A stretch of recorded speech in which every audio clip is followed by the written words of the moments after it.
আসসালামু আলাইকুম। আশা করি সবাই ভালো আছেন। আলহামদুলিল্লাহ আমিও ভালো আছি।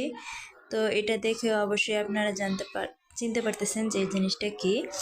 তো এটা হচ্ছে কচুর লতি, সাথে কচুর ডাঁটাও আছে। তো এই কচুর লতিটা আজকে আমি রান্না করব আপনার শুটকি দিয়ে। তো লতিটা আপনার অনেকভাবে রান্না করা যায়। একটা হচ্ছে চিংড়ি মাছ দিয়ে, আর একটা হচ্ছে আপনার ইলিশ মাছের মাথা দিয়ে, গুঁড়া মাছ দিয়েও রান্না করা যায়।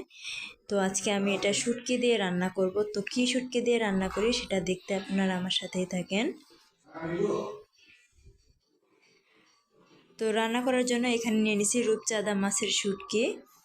তো দেখেন একবার শুটকিটা কত সুন্দর।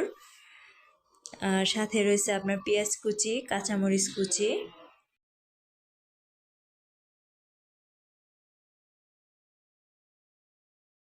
এখন দিয়ে দিতেছি হলুদের গুঁড়া, মরিচের গুঁড়া পরিমাণ মতো, আর দিয়ে দিলাম ধনিয়ার গুঁড়া। এখন দিয়ে দিব পরিমাণ মতো লবণ।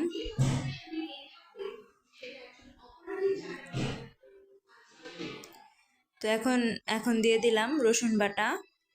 তো এখন কড়াইটা দিয়ে দিলাম চুলায়। এখন দিয়ে দিতেছি তেল, দিয়ে দিব আস্ত জিরা। তো এখন যে মশলাটা রেডি করে রাখছিলাম সেই মশলাটাকে এখন এখানে ঢেলে দিব।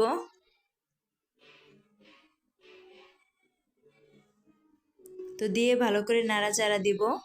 নাড়াচাড়া দিয়ে ভালো করে শুটকিটাকে কষান করে নিব। যেহেতু কচুর লতি রান্না করতেছি তার জন্য পানিটা একবারে দিয়ে দিতে হবে, বারবার দেওয়া যাবে না। এর জন্য এখানে আমি আলাদা করে আরেকটু পানি অ্যাড করে দিতেছি। তারপর এখন এই কচুটা গরম পানিতে ভিজিয়ে রাখছিলাম, এখন সেটাকে ভালো করে ধুয়ে নিতেছি।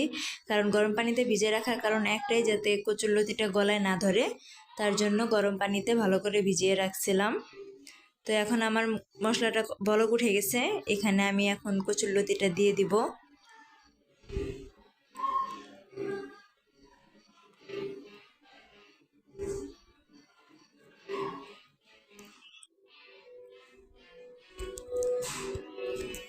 তো কচুটা আমি ভালোভাবে দিয়ে দিলাম। এখন এটাকে আমি ভালো করে নাড়াচাড়া দিয়ে নিব। তো দেখুন নাড়াচাড়া দিয়ে নিতেছি।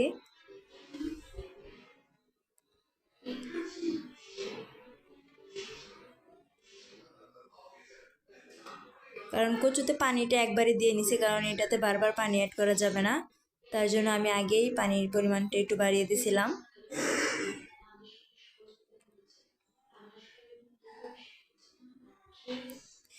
পানিটা দিছি সেই পানিটাতেই হয়ে যাবে, আর পানি দিতে হবে না।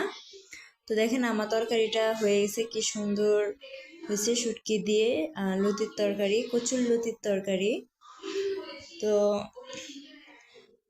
যদি আপনাদের রেসিপিটা ভালো লেগে থাকে তাহলে অবশ্যই একবার ট্রাই করবেন, কারণ খেতে অনেক মজা হয়। লতি দিয়ে শুটকি অনেকেই পছন্দ করে, এবং আমি নিজেও অনেক পছন্দ করি। তো যারা পছন্দ করে তারা তো খাই, আর যারা পছন্দ না করে তাদেরকে বলবো একবার ট্রাই করে দেখবেন। তো ধন্যবাদ সবাইকে আমার ভিডিওটি দেখার জন্য। ভালো থাকেন, সুস্থ থাকেন, আল্লাহ হাফেজ।